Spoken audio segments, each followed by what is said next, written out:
बड़ी खबर है बिहार के लखीसराय से, जहां भगदड़ में कई श्रद्धालु घायल हो। दरअसल अशोक धाम मंदिर के बाहर ये भगदड़ मच गई। सावन का सोमवार है आज। जलाभिषेक करने के लिए बड़ी संख्या में श्रद्धालु यहां पर पहुंचे हुए थे और इसी दौरान भगदड़ मच गई। तस्वीरें आप देख रहे हैं अस्पताल में किस तरह से कई श्रद्धालु घायल हो गए हैं। इनको अस्पताल ले जाया गया। घायलों में कई महिलाएं भी शामिल हैं और अस्पताल में इस समय तमाम श्रद्धालुओं को पहुंचाया गया है जो इस भगदड़ में घायल हुए थे। बिहार से बड़ी खबर है, लखीसराय में सुबह सोमवार को जलाभिषेक करने के लिए मंदिर में लोग पहुंचे थे, अशोक धाम मंदिर में, तभी भगदड़ मच गई। डीएम शैलेंद्र कुमार इस समय हमारे साथ टेलीफोन लाइन पर है। सर, ये भगदड़ कैसे मची, क्या कुछ जानकारी आपके पास है? और प्रशासन पर भी अब सर लगातार सवाल उठ रहे हैं। जैसे तो काफी प्रयास किया गया प्रशासन के द्वारा, उसका प्रेजेंस भी था।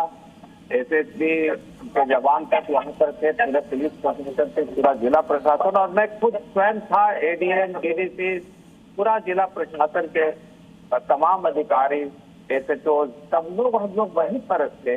उसी 1-1.5 किलोमीटर अचानक लंबी लाइन हो गई और वो होती ही थे वहीं। और अचानक में 2 ट्रेन रुकी। उसी में 2 मिनट के लिए कोई अफवाह कुछ फैला कि कोई पोल गिर गया, ये हो गया। 1-आध मिनट का वो बात था।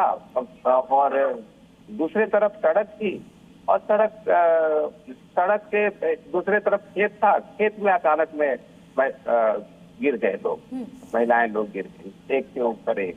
लेकिन शैलेंद्र सर, ये भी कहा जा रहा है कि वहां पर कतारें सही तरीके से नहीं बनाई गई और जाहिर है ये जो मंदिर है बहुत महत्वपूर्ण है। यहाँ पर बिहार के अलग अलग जिलों से लोग पहुंचते हैं, तो व्यवस्था तो इतनी पुख्ता होनी चाहिए थी, कम से कम फोर्सेस की तैनाती होनी चाहिए थी।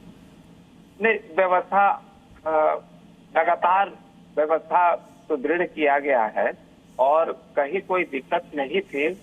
जितना हो सकता है उससे किया गया था।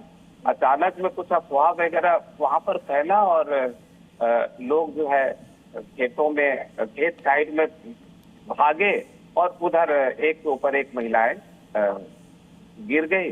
तो वहीं पर हम लोग का 3 एम्बुलेंस भी था, टोटो एम्बुलेंस था, चलंत एम्बुलेंस था, उससे लोड करके हम लोग आए। लेकिन गर्मी भी बहुत अत्यधिक थी जी, तो सबको लेके ये घटना घट गई। हम लोग तो वहीं पर थे। आप ये कह रहे हैं सर कि शरद जी, आप ये कह रहे हैं कि पोल गिरने की अफवाह थी। क्या ये जो मौतें हुई हैं करंट से हुई हैं या भगदड़ से हुई हैं? वेरी अनफॉर्चुनेट, हम लोग बहुत दुखी हैं।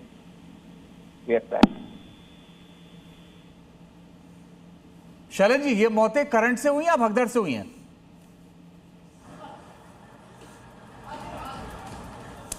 तो देखिए, ये बड़ी जानकारी जो डीएम की तरफ से, शैलेंद्र कुमार की तरफ से भी दिया जा रहा था। बिहार के लखीसराय से ये बड़ी जानकारी है। कहा यह भी जा रहा है कि करंट से लोगों की मौत हुई है और डीएम से अभी अभी हमारी बातचीत हुई, उन्होंने साफ कहा कि 1 से 2 मिनट के अंदर पूरी घटना घटित हो गई। लेकिन फिर भी प्रशासन पर कई गंभीर सवाल खड़े हो रहे हैं। जलाभिषेक के दौरान ही ये पूरी स्थिति हुई है, भगदड़ की स्थिति, जिसमें 7 लोगों की मौत की जानकारी मिल रही है।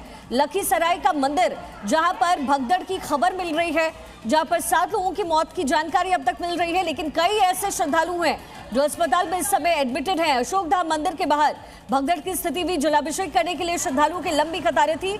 लेकिन अचानक ऐसा क्या हुआ कि यहां पर भगदड़ की स्थिति बनी?